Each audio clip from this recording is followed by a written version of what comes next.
Buenas noches a todos. Es en este escenario que Comunidad Ciudadana presentó en agosto un plan de recuperación económica, el cual ha sido observado y criticado por el profesor Sarabia.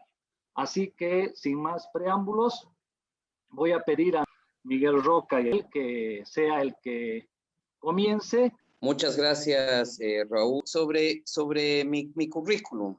Yo tengo un humilde BA, Bachelor of Arts en Economía, y un Bachelor of Science en Ingeniería Civil, y luego una maestría en Administración de Empresas. La mayor parte de mi vida la he dedicado a la carrera, digamos, más bien a la actividad empresarial en el área de la ingeniería y la construcción. Esa ha sido, digamos, mi trayectoria principal. 3 años en una etapa inicial de mi carrera profesional, estuve trabajando en el Estado como subsecretario de Comercio en el primer gobierno de Gonzalo Sánchez de Lozada y luego como director general de impuestos. Creo que mi paso por temprano, digamos, por la administración pública, me generó siempre una perspectiva por un lado, pero por otro lado el interés de entender lo que estaba pasando en la economía y en mi propia vivencia a la cabeza de empresas, de proyectos de desarrollo, de proyectos de infraestructura. Y es por este interés, después por el activismo político con relación a las libertades democráticas que son tan esenciales al desarrollo económico, pues aquí terminé de diputado por Comunidad Ciudadana. Básicamente eso es mi currículum. Creo que como con la breve introducción que hizo Raúl, con la que estoy plenamente de acuerdo, y me animo a decir, tomando las propias palabras de Antonio, que en términos de diagnóstico estamos de acuerdo, ¿no? Quizá una precisión voy a hacer y voy a disentir un poco con lo que dijo Raúl de una bonanza sin precedentes. Creo que podemos tener como precedente la bonanza experimentada por la economía boliviana entre los años 71 y 78, que coincidió con un gobierno autoritario del general Banzer, un gobierno en que si bien comenzó con la confluencia de los principales partidos políticos de la época, estoy hablando del MNR y de la Falange, aplicó básicamente lo mismo, la misma lógica, la bonanza, y la bonanza heredada irónicamente de políticas de los gobiernos anteriores muy criticados y muy satanizados. Me refiero a que fue el gobierno de Obando, de izquierda, que nacionalizó la Galf. Luego el 71 Banzer toma el poder y se beneficia de un YPFB con pozos petrolíferos, con exportación de petróleo en ese momento y de la bonanza y la renta petrolera de ese momento. Y la forma, igual que Evo Morales, llegó al poder cuando se había construido un gasoducto, cuando teníamos 27 TCFs de reservas, cuando había ya el contrato con Brasil, que fue fruto de políticas públicas durante muchos años, irónicamente comenzados por el propio Banzer en el periodo que menciono, pero viene Evo Morales criticando a todo lo que venía antes, pero se benefició justamente del trabajo que hicieron los gobiernos anteriores. Entonces, son muchos los paralelos entre el gobierno de Banzer y el gobierno de Evo Morales, y no estoy solamente hablando de los paralelos políticos, ¿no? De la lógica corporativista, de la lógica autoritaria, de la lógica prebendal, sino fundamentalmente del modelo económico, ¿no? Los extremos se juntan, dice el refrán, y cuando analizamos las políticas de ambos gobiernos ante la bonanza, vemos que son muy, muy, muy parecidas. Construir un capitalismo de Estado en base a esa renta petrolera, concentrar en el gobierno central grandes recursos estatales. Banzer lo hizo una descentralización de mentira a través de las corporaciones de desarrollo. Digo de mentira porque era todo controlado en las designaciones y en las decisiones y en todo desde el poder central. Creación de empresas estatales, nos queda en el recuerdo de la época militar, se comenzó con Banzer, se terminó después un proyecto que hasta ahora sigue como un elefante blanco inservible, despilfarro como Carachipampa.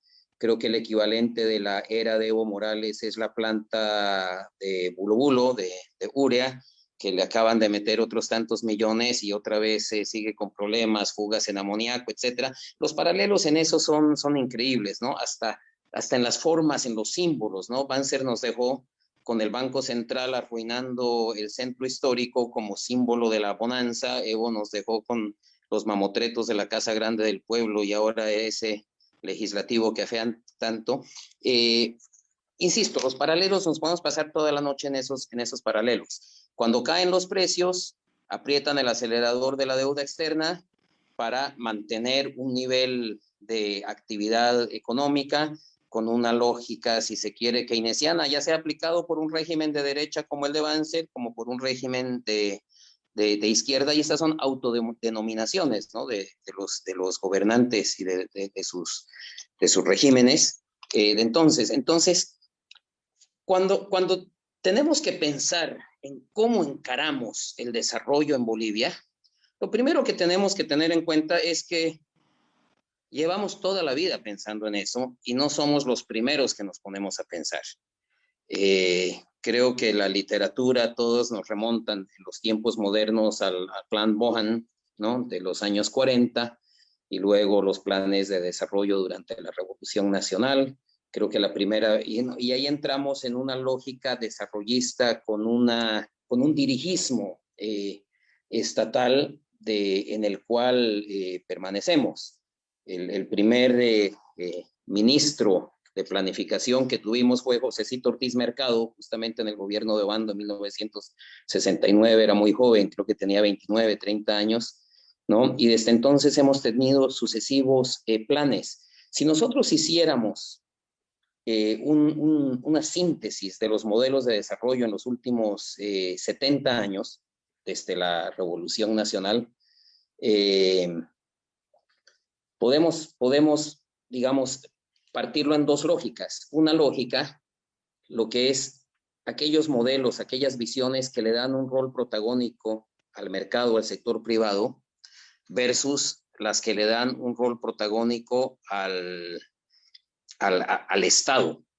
Y por otro lado, podríamos construir eso, ¿no? La visión que le da un rol protagónico en lo económico y social a lo que es unas políticas redistributivas, ¿no? Y lo que son unas políticas, digamos, del trickle down, que se llama, del efecto rebalse. Y si intentamos situar en esos dos ejes los últimos 70 años de modelos económicos, de políticas económicas, vamos a ver un zigzagueo terrible, ¿no? Comenzando, digamos, en el capitalismo de Estado de la Revolución Nacional, que pretendió, y en efecto lo fue, bastante redistributivo en un lado, ¿no?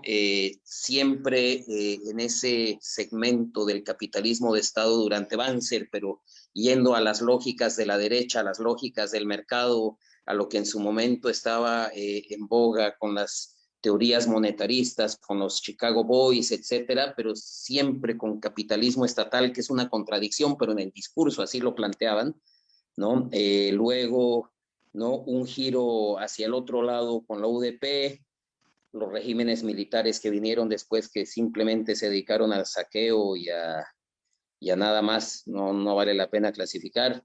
Luego viene, digamos, la nueva política económica del doctor Paz Estenssoro en el 85 con el muy célebre 21060, ¿no? Que le da más preeminencia al sector privado, intenta salir de esa lógica estatista, pero todavía con un lastre estatal muy, muy grande. Cuando el doctor Paz tomó el gobierno, recuerdo bien el déficit fiscal, que era enorme, andaba como por 20%, no sé cuánto, pero la mitad de eso casi era solamente el déficit de Comibol, ¿no? Y tenemos problemas así. Luego viene en esa lógica el periodo de la capitalización, que intentó cambiar ese modelo. Y bueno, después de todo el problema de la guerra del gas, de que colapsa el sistema de partidos, colapsa el modelo, por su incapacidad de generar empleo, de generar equidad, volvemos a un retroceso y podríamos volver a situar más bien en esos ejes el gobierno de Evo Morales como en el mismo lugar que podríamos haber situado los planes de desarrollo de la Revolución Nacional. Entonces, es un 70 años de ir en zigzag. Entonces, la pregunta es, 70 años en que no hemos podido abandonar una lógica extractivista. Cuando vienen gobiernos de izquierda, el extractivismo se lo hace con capitalismo de Estado. Cuando vienen gobiernos de derecha, se lo intenta hacer con capital transnacional, pero siempre con la misma lógica, ¿no? Y hay un cambio, hay dos cambios muy grandes que tenemos que tomar en cuenta, creo yo, para enfocar hacia adelante y no seguir en ese zigzag y en ese péndulo estéril en el que hemos estado toda la vida y en particular los últimos 70 años. El primer cambio institucional es que, dizque en Constitución, estamos en un régimen autonómico. Y yo creo que ese sí vale la pena porque es un cambio que hemos venido trabajando desde el nacimiento de la República. Desde 1825 comenzó el debate, ¿vamos a ser unitarios o vamos a ser federales? Y ese debate, por primera vez, lo dirimimos en una constitución en el 2009, pero solamente en el papel. Porque el dato increíble aquí es que a partir de que asumimos la constitución autonómica, en ese momento, Disculpa, en 2009, disculpa, Miguel, que te corte, pero te quedan 4 minutos y todavía no has entrado a la propuesta de comunidad, por favor. está bien, ¿sabe? Bueno, voy a apretar. Es que yo quisiera pedirle a Antonio que critique la propuesta de comunidad porque es importante este tema, es este contexto, ¿no? De que el programa de gobierno de comunidad ciudadana toma en cuenta todos estos contextos, ¿no? Y la principal sindicación con la que estoy en profundo desacuerdo con Antonio es que él dice, no, es la misma visión, la misma lógica del MAS, ¿no? Entonces me parece que no ha leído, pero voy a la propuesta, corto este preámbulo, esta contextualización.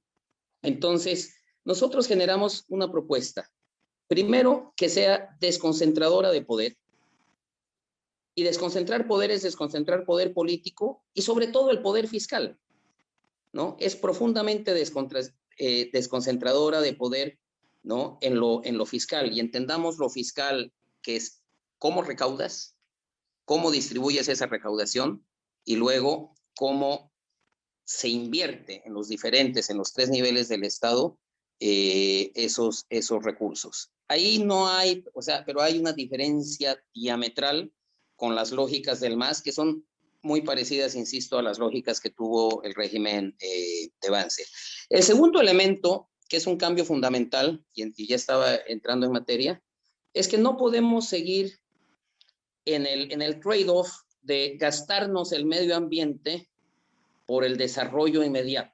Eso probablemente era un trade-off válido en los 70s, en los 80s, inclusive en los 90s, pero hoy por hoy no es. Es un suicidio económico y es desde una óptica de desarrollismo económico que tenemos que pensar en una economía sostenible, en avanzar de inmediato, iniciar una descarbonización de la economía. Eso pasa por un cambio de la matriz energética que implica un cambio, pero así fundamental, de paradigma en cómo gastamos el dinero, en cómo enfocamos la inversión pública. Entonces son dos elementos fundamentales que están en esto. Ahora, podemos discutir más adelante lo que fue el programa de gobierno de Comunidad Ciudadana en lo económico. Una cosa es hacer un programa para una gestión de gobierno. Los votos nos negaron la posibilidad de hacer gestión de gobierno.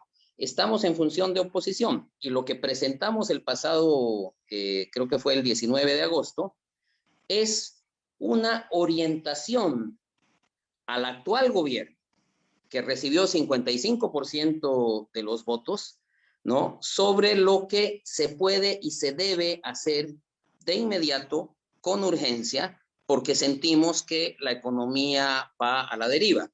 Y hemos concentrado esto y lo hemos discutido muchísimo. Y entre más lo discutíamos, más avanzábamos, pucha, pero no hemos hablado de hidrocarburos, no hemos hablado de esto, no hemos hablado del otro, y cada vez, ¿no? La propuesta iba creciendo y volvíamos como que a la propuesta de programa de gobierno. Y teníamos que hacer el tema, a ver un segundito, tenemos que recordar que no estamos en gestión de gobierno, sino en oposición parlamentaria y oposición política, y tenemos que ser responsables con el país, con la economía, con la gente. Entonces, básicamente planteamos propuestas urgentes en 4 áreas. Primera, la de la reactivación productiva y los empleos, a la que Antonio ha criticado tanto. Planteamos desde hace muchísimos meses la devolución de aportes a las AFPs como una medida con 2 objetivos. Uno, es un alivio social fundamental, súper necesario en un momento de pandemia. Todos los países del mundo se han volcado a darle dinero a la gente. En un país donde los recursos públicos son tan escasos como Bolivia, pensamos que lo mejor, primero, comencemos por devolverle los recursos a sus propietarios. Y ahí hay 2 medidas. Comencemos con devolverle un poco de sus ahorros a los aportantes, que son una minoría de los trabajadores bolivianos, pero son sus propios recursos. Esta es una lógica bastante, digamos, creer más en la persona que en el Estado. Oye, devolvámosle un poco, porque si hay un día gris, los ahorros son para un día difícil. Y si hay un día difícil, es cuando no tienes empleo y cuando se está muriendo tu familia por la pandemia y no tienes ni para comprar una aspirina. Entonces, ese es el primer elemento. El otro elemento, que ya es un objetivo económico, creo que todos los economistas del mundo han coincidido que para la pandemia hay que inyectar recursos a la economía. Entonces, inyectar 500, 600 millones a la economía, esta es una buena forma. Otra de las políticas que planteamos es, oye, devolvámosle la plata a su dueño. El Estado le debe como 3.000 millones de bolivianos a las empresas privadas, proveedoras de bienes y servicios al Estado. El Estado no puede simplemente decir, ya no tengo, no te voy a pagar cuando ya has recibido esos bienes y servicios. Entonces, comencemos por hacer el esfuerzo de pagarle. Entonces, estas son 2 medidas de inyectar recursos a la economía, ¿no? Devolviéndoselo a su dueño. Estos no son bonos de transferencias condicionadas, etcétera. Esta es devolución del dinero a su propietario. Y son medidas de gran impacto social y económico. El otro elemento, cuando discutíamos todo este tema, ¿no? de hay que inyectar recursos a la economía, surgió la pregunta, bueno, ¿no sería mejor más fácil comenzar por no sacarle tantos recursos a la economía? Bajemos los impuestos. Arancel cero a los bienes de capital. No, bueno, eso tenemos, IVA cero a los bienes de capital, a la importación de bienes de capital, y rebajemos el IVA al 10%. Dejemos más dinero en los bolsillos de la gente, en los negocios, en el flujo de los negocios. Eso es algo que, con esta lógica de que pensamos que el dinero está mejor gastado por la gente que por el Estado, eso es lo que obedece la lógica. Por eso nos parece incomprensible la crítica que nos hacía Antonio de decirnos que son las lógicas socialismos del MAS, porque son todo lo contrario. Esta es una visión, si se quiere, bastante liberal de cómo se tiene que manejar la economía. Eso con relación a la reactivación productiva. En la reforma fiscal, ya lo mencioné, ¿no? Planteamos una ley de emergencia tributaria que también dé alivio a la asfixia a la que tiene sometido el Estado, a la gente en general, trabajadores, o sea, empresas formales y también las informales del sector gremial. El Estado se ha vuelto en un Robin Hood al revés. Básicamente le quita dinero a los trabajadores para dárselo a roscas, a los ricos, a roscas políticas y empresariales y corporativas y sectoriales, digamos, como los cocaleros. También planteamos una compensación a los ingresos de las ETAs, de las entidades territoriales autónomas.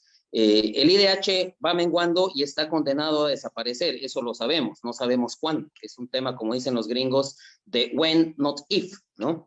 Entonces, 2 elementos, pasarle el IT a las gobernaciones y pasarle los regímenes especiales a los municipios. Estamos hablando del régimen simplificado, el régimen integrado, el régimen rural unificado, y además pasarle, o sea, eliminar el ICE a la importación de vehículos, que es la mayor carga tributaria en la importación de vehículos, y cambiarlo por un impuesto de dominio municipal al rodaje, a la tenencia de vehículos, a la circulación, como quiera llamarse, y de esta manera solucionar el problema que cada vez va creciendo y algún momento va a estallar, ¿no? De los autos chutos, pero es una medida no de excepción, no de perdonazo, sino más bien de solución estructural, que solucionamos dos problemas: el problema de los chutos y el problema del menguante ingreso de los municipios. Y, por supuesto, en la reforma fiscal tenemos que racionalizar el gasto público y mejorar la inversión pública. Nuestra idea es que la inversión pública se oriente a proyectos muy intensivos en mano de obra y en consumo de bienes nacionales, porque hoy por hoy están concentrados en proyectos intensivos de capital y consumo de bienes y servicios extranjeros, principalmente empresas chinas. La estabilidad monetaria y cambiaria es el tercer eje de nuestra propuesta. Proponemos la eliminación del ITF, que sí, se lo creó como un impuesto temporal, y la temporalidad nos va durando más de 15 años. Esto con la idea de que se habla mucho de que en la economía hay 5.000, 6.000, 7.000 millones de dólares flotando que no fluyen al sistema financiero, pues esto iría a mejorar nuestra divisa, o sea, nuestras reservas, y proteger la estabilidad cambiaria. También la reorientación de la inversión pública con esta misma lógica. Si la inversión pública la gastamos en comprar bienes y servicios extranjeros, pues es un despropósito con relación a la estabilidad monetaria. Y finalmente, dar señales nítidas, ¿no? Al sistema financiero, a los agentes económicos, tanto adentro como fuera del país. Lo que ha hecho el gobierno es terrible: tirar el dinero en su cara al Fondo Monetario, luego comenzar a meter presa a la señora Áñez, comenzar una persecución política, pero como en las peores épocas de dictadura, acusar de golpista a la Unión Europea, a la OEA, al Reino Unido, a todo el mundo, y luego dicen: préstame 3.000 millones de dólares. Obviamente los mercados financieros se les cierran, les suben el interés y ellos se sorprenden. Entonces, lo que hay que hacer es justo lo contrario. Hay que comenzar a dar señales de institucionalidad, señales de seriedad, y comenzar también a encaminar al país con señales muy nítidas hacia una descarbonización de la economía que nos permita acceder al amplísimo mundo de las finanzas verdes. Es ahí donde vamos a tener la posibilidad de financiamiento externo muy necesitado para la reactivación económica en general, y para la estabilidad monetaria y cambiaria en particular. Termino con esto para no pasarme y comenzar el